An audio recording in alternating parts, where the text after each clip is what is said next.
Taking control of the practical matters. Financial, legal, and logistical clarity. Financial restructuring, building stability and independence. Assessing your financial landscape. 46% of divorced women report being met with unexpected financial surprises, according to a landmark study by the online marketplace Worthy 2018. They anticipated legal fees, certainly.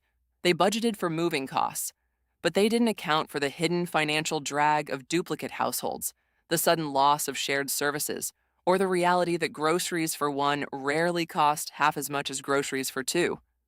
Your financial starting point after divorce is rarely where you think it is. Most people approach this assessment backward. They count what they lost, the house equity split, the retirement accounts divided, the income that walked out the door. This creates a deficit mindset that clouds every subsequent decision. A more useful approach treats post-divorce finances like a business turnaround. You're not cataloging failure, you're establishing your baseline. Start with income. List every source, no matter how small: your salary, child support, alimony, freelance work, investment returns. Then move to fixed expenses: rent or mortgage, insurance, car payments, debt obligations.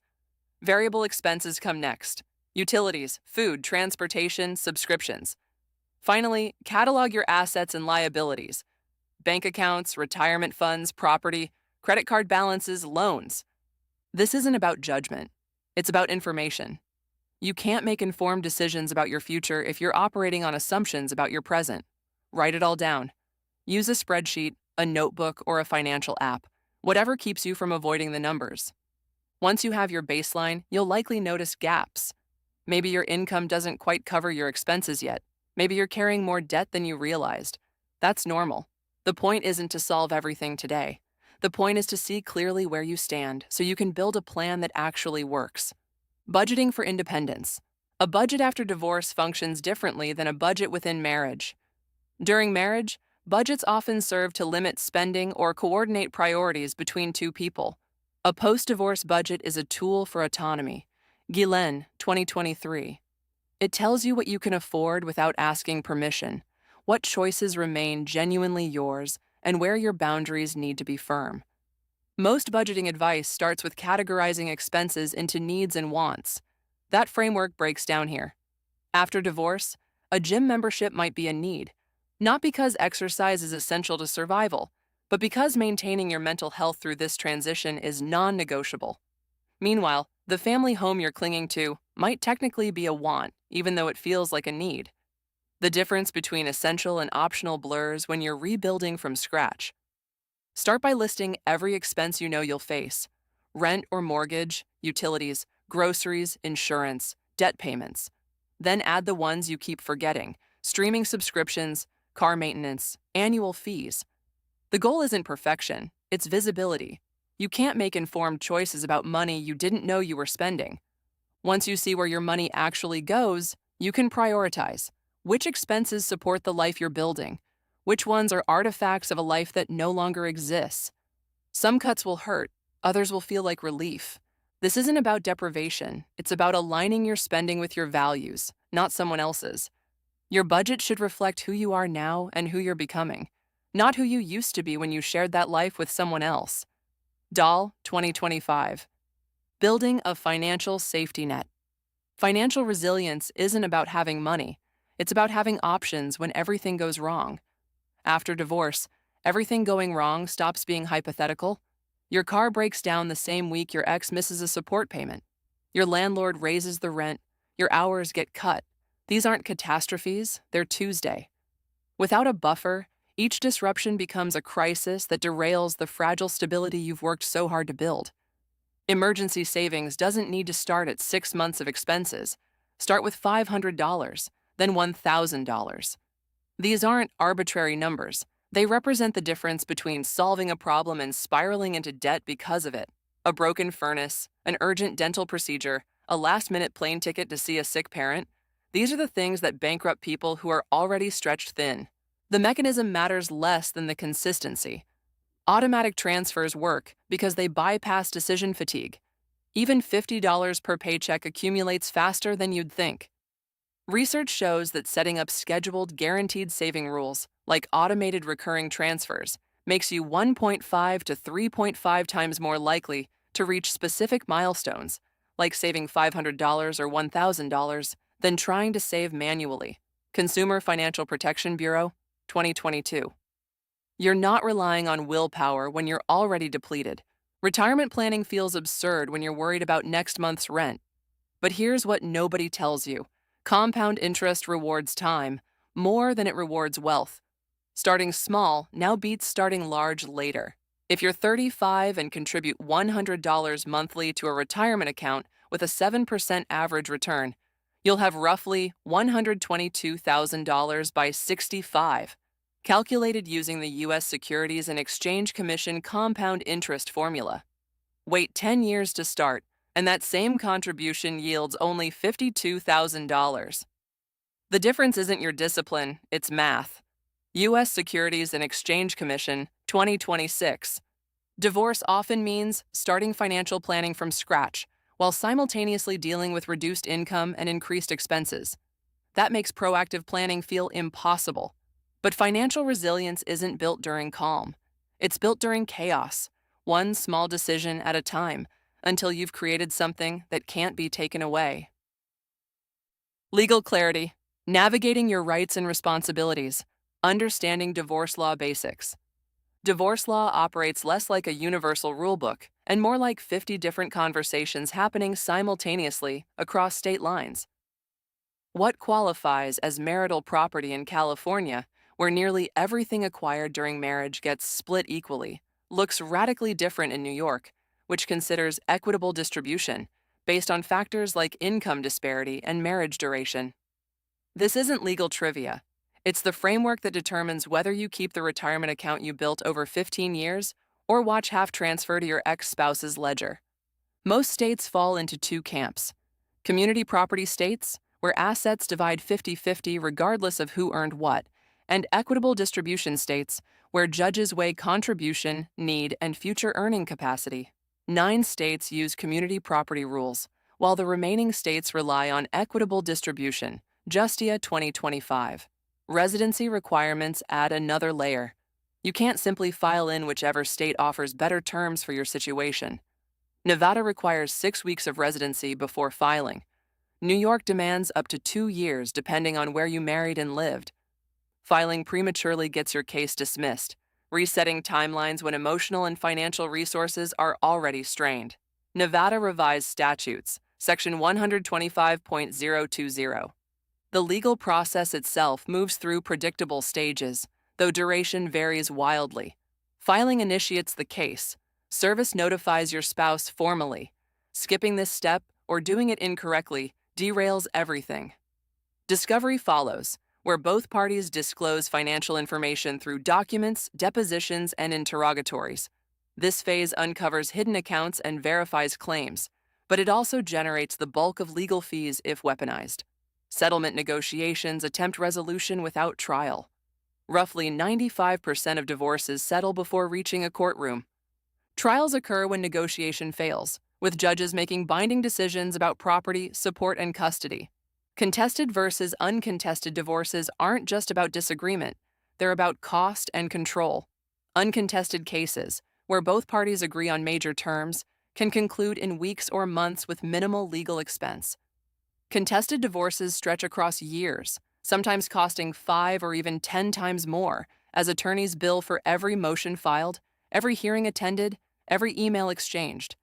Understanding these mechanics doesn't require law school. It requires recognizing that the legal system responds to preparation and clarity, not emotion or righteousness. Rights and responsibilities. Property division doesn't follow the common sense logic most people expect. Take the Pennsylvania case of Anastasi versus Anastasi, where a dependent spouse spent years managing the household and supporting her partner's career. She assumed the assets they built together would be split evenly. Instead, the court awarded her ex-spouse 76% of the marital estate and left her with just 24%. The judge reasoned that for larger estates, an unequal distribution favoring the primary wealth builder could be more equitable. Her unpaid domestic labor, her sacrifices, her years of contribution, none of it outweighed the court's interpretation of fairness. She lost her financial security because she didn't understand how judicial discretion worked. The classification of assets determines everything. Marital property, anything acquired during the marriage, regardless of whose name is on the title, gets divided. Separate property, like inheritances or assets owned before you said, "I do," typically stays with the original owner. But commingling changes the game. Deposit your inheritance into a joint account, use it for shared expenses, and suddenly it's marital property in most jurisdictions. Courts don't care about your intent. They follow the paper trail, and that trail doesn't always lead where you think it should. Alimony calculations vary wildly by state, but most consider marriage length, income disparity, age, health, and future earning capacity. Rehabilitative alimony, temporary support while you retrain or re-enter the workforce, dominates modern rulings. Permanent alimony still exists for long marriages where one spouse has minimal earning potential, but it's increasingly rare. Some states use formulas. Others grant judges wide discretion. Delaware caps alimony duration at 50% of the marriage's length for unions under 20 years. The Massachusetts Alimony Reform Act of 2011 limits general term alimony to 50% to 80% of the marriage's duration for marriages lasting up to 20 years. Assumptions about entitlement collapse under statutory reality. Child custody prioritizes the child's best interest, a deliberately vague standard that incorporates stability, parental involvement, school performance, and existing routines. Physical custody determines where children live. Legal custody governs decision-making authority about education, healthcare, and religion. Joint legal custody is common. Joint physical custody remains contentious and depends heavily on geographic proximity and parental cooperation. Being proactive means documenting everything: financial records, communication patterns, caregiving responsibilities, before positions harden. Rights exist on paper, but enforcement requires evidence, persistence, and sometimes the willingness to litigate when negotiation stalls. Working with legal professionals.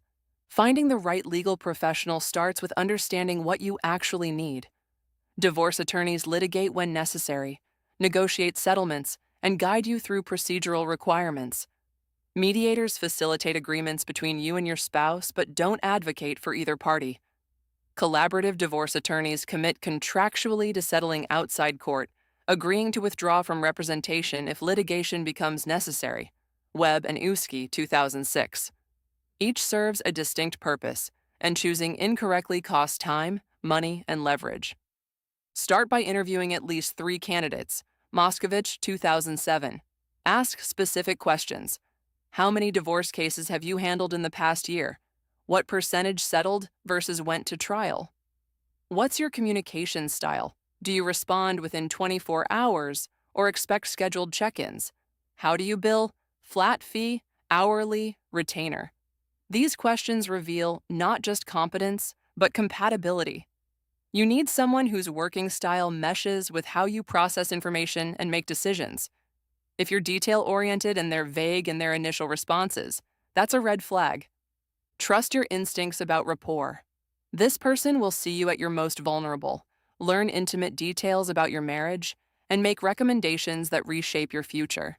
If something feels off during the consultation, walk away. Credentials matter, but so does whether you can actually talk to them when you're panicking at midnight about custody logistics or asset division. Once you've chosen representation, maximize the relationship by staying organized. Keep a running document of questions so you're not burning billable hours on scattered phone calls. Respond promptly to document requests. Be honest. Withholding information never helps your case and often damages it. Your attorney can only protect your interests if they know the full picture, including the uncomfortable parts. Logistical challenges. Organizing your new life. Creating a new living space. Your living space should be more than functional. It should breathe your story. Not the one you shared with someone else, but the one you're writing right now.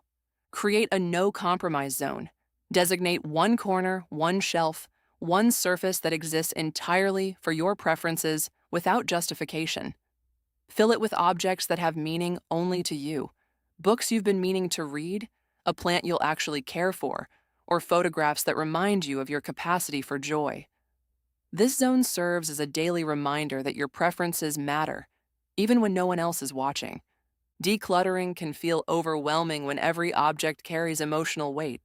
Try the 30-second declutter test, a strategy often recommended by organization experts for sorting through non-sentimental items.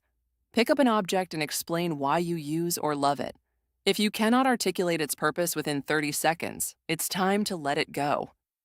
This simple practice cuts through the paralysis of decision-making and helps you separate what serves you from what simply takes up space. When it comes to decor, choose pieces that reflect where you're going, not where you've been. A bold piece of art, a color you've always loved but never hung on the walls, or furniture arranged in a way that makes sense for your habits, not someone else's routines. Your home should feel like an extension of your rediscovered self, a physical manifestation of the independence you're building. This isn't about perfection, it's about intention. Every choice you make in your space, what stays, what goes, what gets added, reinforces the narrative that you are capable of creating an environment that nurtures peace, reflects your identity, and supports your emotional recovery. Your home becomes proof that you can build something beautiful, all on your own. Establishing a routine. Building a routine after divorce isn't about control for control's sake. It's about creating a structure that holds you steady when everything else feels uncertain. According to the social Zeitgeber theory, major life disruptions like divorce can destabilize your daily schedules, derailing your meal times, sleep cycles, and physical activity, which in turn triggers emotional distress and increases vulnerability to depression. Ehlers et al., 1988. By intentionally rebuilding these social rhythms, you stabilize your biological clock and protect your mental well-being. According to the social Zeitgeber theory, major life disruptions like divorce can destabilize your daily schedules, derailing your meal times, sleep cycles, and physical activity, which in turn triggers emotional distress and increases vulnerability to depression. Ehlers et al., 1988. By intentionally rebuilding these social rhythms, you stabilize your biological clock and protect your mental well-being. After years of coordinating schedules, compromising on timing, and building days around someone else's rhythms, you get to decide what your mornings look like, when you eat dinner, and how you spend Sunday afternoons. Start small. Pick 3 non-negotiables that anchor your day, things you do regardless of what else falls apart. For some people, that's morning coffee made a specific way, a 15-minute walk before work, and lights out by 11. For others, it's journaling before bed, meal prep on Sundays, and a phone call with a friend every Thursday. These aren't aspirations. They're commitments you keep to yourself, the way you once kept commitments to a partnership. Your routine should reflect your actual energy patterns, not an idealized version of productivity. If you're sharpest in the morning, protect that time for work that requires focus. If evenings feel heavy, fill them with structure, a class, a standing dinner plan, something that prevents you from spiraling into rumination. Pay attention to when you feel most vulnerable and design your schedule to support you during those windows. Balance doesn't mean equal distribution. Some weeks, work will dominate. Other weeks, you'll need more space for processing emotions or rebuilding social connections. The goal is intentionality, not symmetry. You're learning to distinguish between what drains you and what sustains you, then arranging your days accordingly. Self-care isn't optional, and it doesn't always look Instagram-worthy. Sometimes it's saying no to an invitation because you need silence. Sometimes it's ordering takeout instead of forcing yourself to cook. Sometimes it's recognizing that scrolling your phone for an hour isn't relaxation, it's avoidance, and choosing to do something that actually restores you, even if it requires more effort up front. Track what works, not obsessively, but with enough attention to notice patterns. Do you sleep better when you've exercised? Does skipping breakfast make you irritable by noon? Does working late 3 nights in a row leave you depleted for days? Your body and mind are giving you data. Use it. The routine you build now isn't permanent.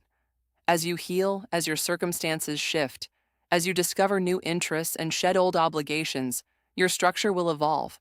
But right now, in this season of reconstruction, routine is the scaffolding that supports everything else you're attempting to rebuild. It's the foundation beneath the financial planning, the legal navigation, and the emotional processing. You've spent this chapter confronting the practical realities of divorce, money, legalities, logistics. You've learned to organize your space and structure your days. These aren't glamorous skills, but they're essential ones. They prove that you can manage complexity, make decisions, and create stability for yourself. Now it's time to turn toward the harder, messier work, rebuilding your identity and learning to trust yourself again.